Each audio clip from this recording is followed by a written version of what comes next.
Bonjour, hein, bonjour à tous. Comme promis, voici une petite vidéo en fait à titre indicatif et, et à titre pédagogique. Ok, ce ne sont absolument pas de conseils en investissement, car évidemment, trader sur les marchés financiers comporte un risque assez élevé. Donc voilà, ici, c'est une petite vidéo d'analyse hein, concernant le DAX à moyen terme et à court terme. Et si j'ai le temps, ce sera aussi le cas pour l'euro-dollar ainsi que le GBP USD.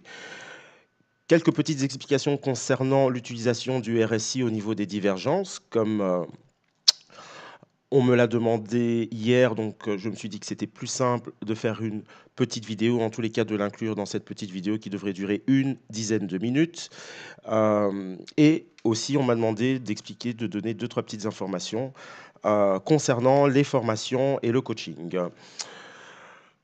Alors, après avoir lu et bien évidemment les avertissements sur les risques, nous commençons tout de suite par le DAX sur un graphique ici mensuel pour, dans un premier temps, déterminer un peu, cadrer la tendance et savoir d'où nous venons, ce que nous faisons et où nous risquons d'aller. Et cela, je vais m'aider du graphique mensuel et du graphique hebdomadaire. Tout de suite, nous constatons que nous sommes sur une tendance clairement haussière.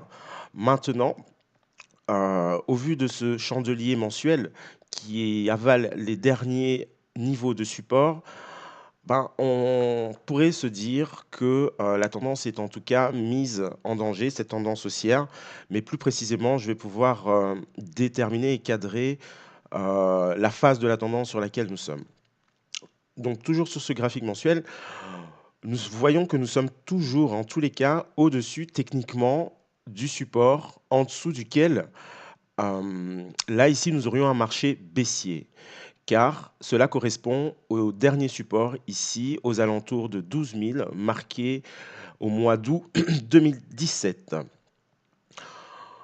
Aussi, nous sommes soutenus par la moyenne mobile à 20 périodes et bien au-dessus du retracement de 50 Fibonacci de cette hausse qui a commencé fin 2016. Je prends cette hausse car c'est un point d'injection en fait assez important pour moi ici. C'était l'extraction de la dernière phase de consolidation de long terme.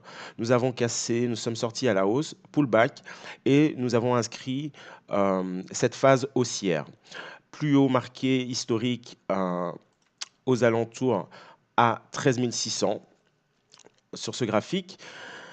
Maintenant, nous cassons des supports. Et c'est ce que je vais voir ici à moyen terme. Les supports à surveiller, en dessous desquels où la tendance serait vraiment mise en danger. Alors, dans toujours l'idée d'essayer de cadrer la phase tendancielle sur laquelle je suis, je vais passer sur un graphique hebdomadaire en ayant toujours à l'esprit que la tendance principale, la tendance de fond est bien haussière.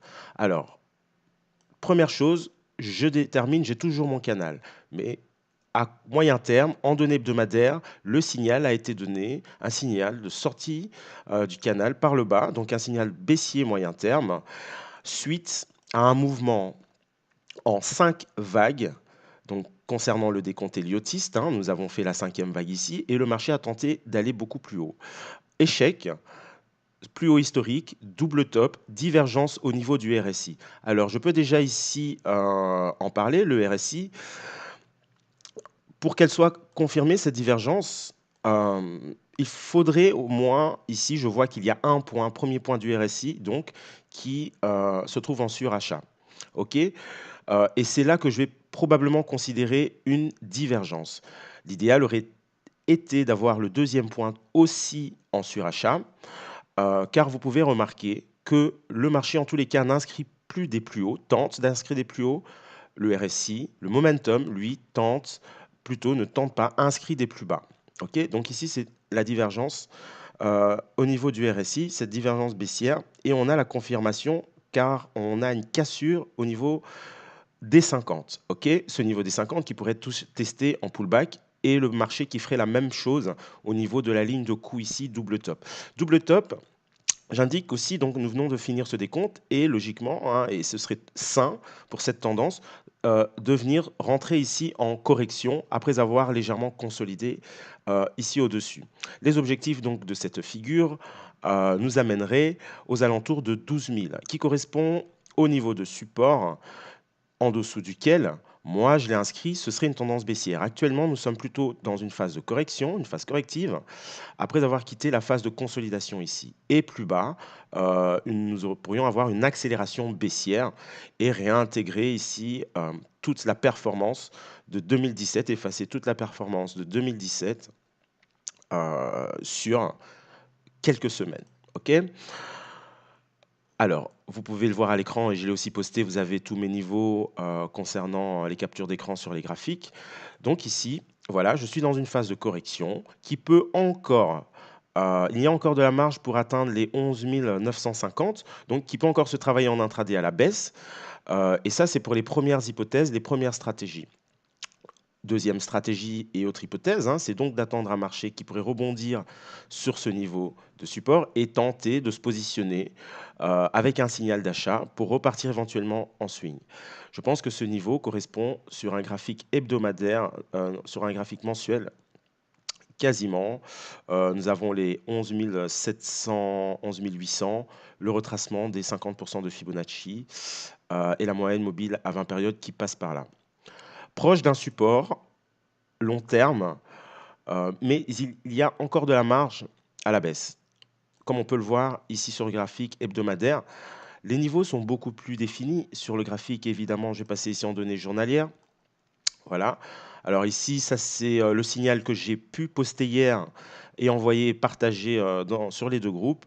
Vente, donc c'est en daily, je vais pouvoir le montrer plus précisément sur du H4. Mais nous cassions ici un niveau assez important. Et le prochain niveau que j'ai noté, c'est 11 878 et le retracement de 50% de Fibonacci qui se trouve ici. OK. Voilà, donc on a les niveaux de résistance, nous avons les niveaux de support. Et si les niveaux de support lâchent encore, et pour arriver au prochain niveau de support, c'est une zone à 11 500. Il ne serait pas non plus anormal, hein, à moyen terme, de voir un marché qui revienne rechercher ici les 12 700, 12 780 pour éventuellement repartir à la baisse. Donc tout est possible. Il y a de la volatilité, donc on peut aussi bien travailler à la hausse qu'à la baisse, mais actuellement, j'ai plutôt des vues baissières tant que le marché reste sous ses résistances et même de court terme. Justement, à court terme, accélération baissière depuis le début de la semaine. Hier, je vends ici la sortie d'un range trading qui était très difficile à appréhender. Et c'est là que j'ai pris la vente et que j'ai posté la vente. Donc, on cassait un niveau de support. Cela a été assez rapidement et c'était la même chose sur le Dow Jones aussi. Et c'est pour ça, ce matin, j'ai pris le reste de mes bénéfices, un solde qu'il me restait de ma position d'hier soir. Je vais juste... Là, voilà, elle a été prise ici. Voilà, la cassure, c'est parti, accélération. Et là, j'ai coupé ce matin. Voilà, une centaine de points, mais avec un tout petit, c'était vraiment la toute petite partie qu'il me restait. Voilà, j'ai ici des niveaux où, dans un premier temps, j'ai une résistance, hein, le point de cassure d'hier, que je surveille ce matin, qui pourrait ramener les prix sur les plus bas d'avant-hier, début de semaine, 12 078, pour éventuellement aller chercher les 12 000. C'est un peu le plan, l'idée de ce jour, tant que la première résistance tient et on va la voir sur un graphique à plus court terme. Toujours couvert par un moyenne mobile à 20 périodes. Nous avons deux niveaux qui sont au-delà et il y a aussi des moyennes mobiles qui protègent bien les prix. Donc, nous avons bien une tendance baissière à moyen et à court terme ici, dans cette phase de correction, avec le premier niveau de résistance, le premier support. Par contre, de voir ce niveau de résistance cassé pourrait ramener le marché au moins sur cette zone à 12 640. Donc, éventuellement, travailler ici à la hausse. Et à ce moment, ce sera très, je vais dire, très technique, car le RSI pourrait aussi casser ici le 50. Comme vous le voyez, si cela se produit, nous avons une divergence haussière qui se mettrait en place ici sur le RSI pour des objectifs éventuellement 13 250, 13 200. Mais voilà, nous avons encore des résistances à casser dans une tendance baissière. Donc, le match n'est pas encore joué. À plus court terme et avant de passer à autre chose, voilà un peu la configuration que je surveille. Mon niveau de résistance que j'ai affiné qui se situe entre 12 300 et 12 330. Sous le pivot, je pense que le marché pourrait déjà rester sous ce pivot. Et c'est ce que je surveille. Maintenant, des clôtures 15 minutes sur ce niveau de support, hein, c'est-à-dire sous les 12 244, pourraient mener à une accélération du marché pour venir chercher les plus bas de la séance d'hier éventuellement. Donc voilà, ça c'était pour le DAX. À moyen et à court terme, baissier. J'ai mes niveaux au-dessus ou en dessous desquels je sais quoi faire, comment réagir en fonction de l'analyse technique simplement et de ma méthodologie. Alors ici, assez rapidement, donc je vais montrer et passer, vérifier un peu l'euro-dollar en journalier. Donc toujours hein, haussier bien évidemment. Ce que je surveille éventuellement, évidemment, c'est aussi, nous avons une légère divergence. Nous observons des prix qui marquent des plus hauts, de plus en plus haut. Par contre, le RSI qui reste dans ce cas-ci horizontal. La cassure du niveau des 50. Du coup, on pourrait s'attendre à un retour pullback au niveau de cassure que je pourrais situer à 1,2340, voire plus bas, ce n'est pas suffisamment clair. Et avec des objectifs qui pourraient ici arriver à 1,22, voire 1,21, entre 1,22 et 1,21. Concernant la livre sterling, donc GBP-USD, la divergence est beaucoup plus frappante au niveau des prix, tout d'abord, et ainsi qu'au niveau du RSI. Alors, j'ai noté ici la ligne de coût et il semblerait que le marché soit venu chercher en retour pullback la ligne de coût. Je n'exclus pas un deuxième test de la ligne de coût, donc c'est ce que je vais surveiller et affiner ce niveau de résistance. Plus bas, c'est ramener la livre sterling face au dollar au niveau des 1,3660, 1,37. Et concernant la dernière phase de hausse, cela serait tout à fait légitime parce que le niveau en dessous duquel la tendance serait remise en danger est beaucoup plus bas, se trouve à 1,36, 1,3650. Donc ça, c'était pour la livre sterling, GBP, USD, DAX, euro-dollar. Euh, Concernant le RSI, un petit mot. J'ai un PowerPoint justement qui est préparé par rapport à ça. Alors, hop, hop, hop, le voici. Voilà. On va directement. Ok. Alors, moi, j'utilise essentiellement 3 indicateurs. Le but, encore une fois, concernant ma méthodologie, c'est d'utiliser un minimum d'indicateurs. Le marché, les prix, l'action des prix prime avant tout le reste pour moi. On va faire ceci, cela. Donc, ce sera vraiment l'action des prix que je vais regarder en premier lieu, quoi qu'il arrive. Les indicateurs viennent pour préciser ou pour renforcer des niveaux éventuellement. Euh, Aussi bien pour l'analyse que la mise en place de plans et stratégies, ainsi que la génération de signaux. Donc un indicateur de tendance, les moyennes mobiles, 50-20 périodes pour la plupart du temps, un indicateur de volatilité, les bandes de Bollinger, ainsi qu'un indicateur de momentum, ici pour moi que j'utiliserai le RSI. Il faut aussi éviter d'utiliser des indicateurs qui sont redondants, c'est-à-dire que par exemple le RSI et la MACD, c'est exactement la même chose. Aussi concernant ces indicateurs, calculés avec des données passées, voilà, auront toujours un temps de retard, de décalage par rapport au marché. Je passe donc concernant les moyennes mobiles et j'arrive au momentum concernant ici le RSI. Et je vais un peu expliquer les configurations avec lesquelles je travaille sur le RSI. J'utilise essentiellement les divergences haussières ou baissières, mais on peut aussi utiliser le RSI en mode surachat ou survente, le principe d'élasticité, euh, que je n'utilise pas du tout. Par contre, je l'utilise pour confirmer un signal. J'ai mon signal sur le prix, le RSI doit avoir une certaine configuration. Alors, concernant les divergences, voilà, baissière ou haussière, c'est une décorrélation des prix avec le marché. Donc ça, la plupart, vous êtes au courant. Cette divergence, je vais la faire valider. Alors, hop, hop, hop, elle va être validée évidemment lorsque le momentum, le RSI, est en surachat ou en survente. Très important. Euh, et lorsque je suis sur des niveaux majeurs, c'est-à-dire que de voir une divergence au milieu de nulle part en fonction du, comment dire, du time frame que j'utilise, hein, ben voilà, je vais regarder plutôt une divergence, c'est-à-dire d'observer un retournement des prix au niveau majeur établi à l'avance, évidemment. Ok, je ne vais pas utiliser une divergence au milieu de nulle part. Donc ça, c'est très important.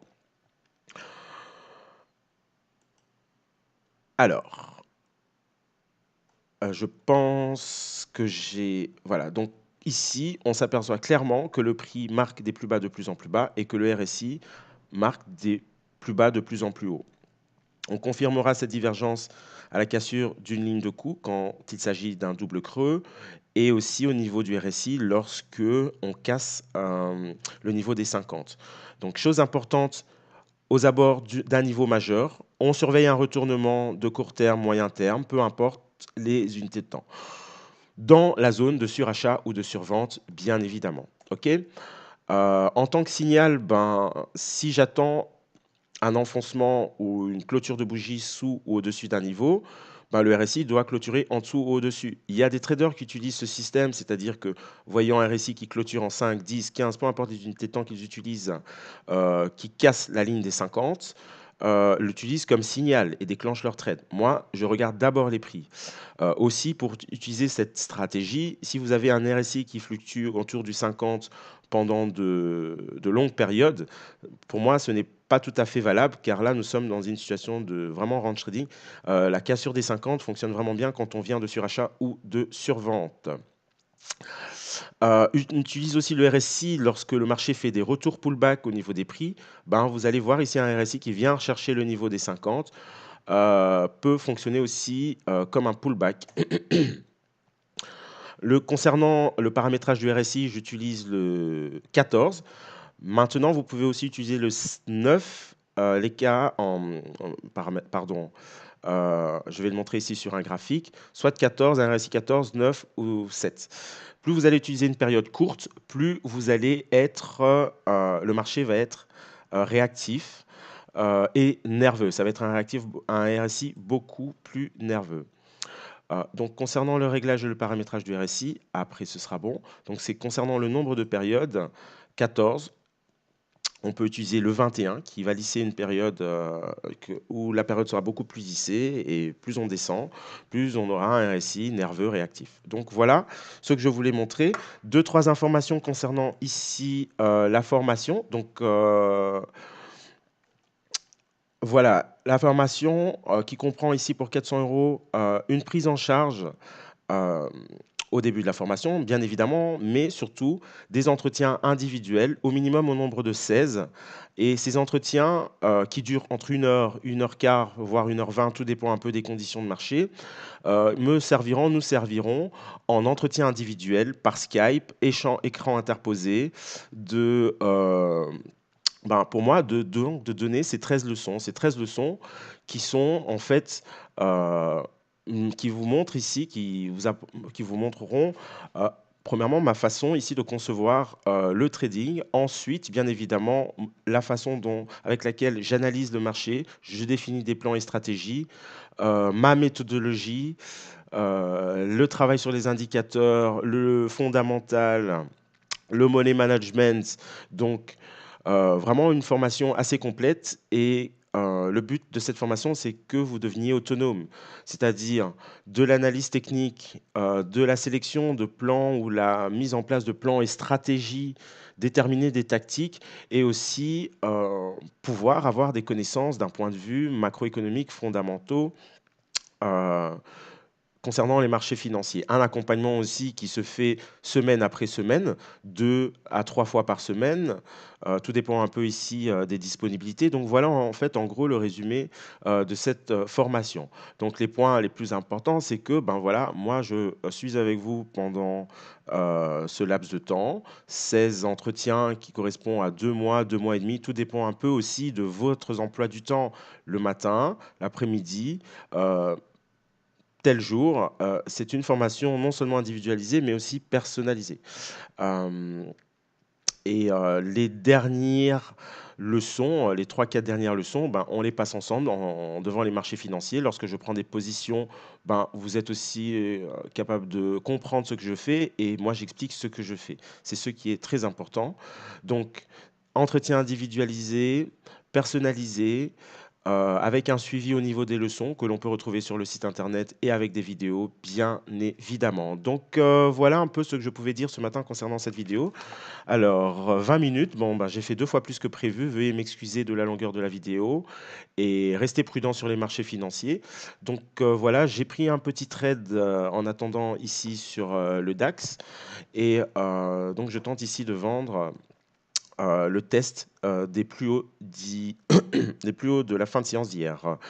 Bonne fin de journée à tous et bonne fin de semaine surtout. À bientôt. Au revoir.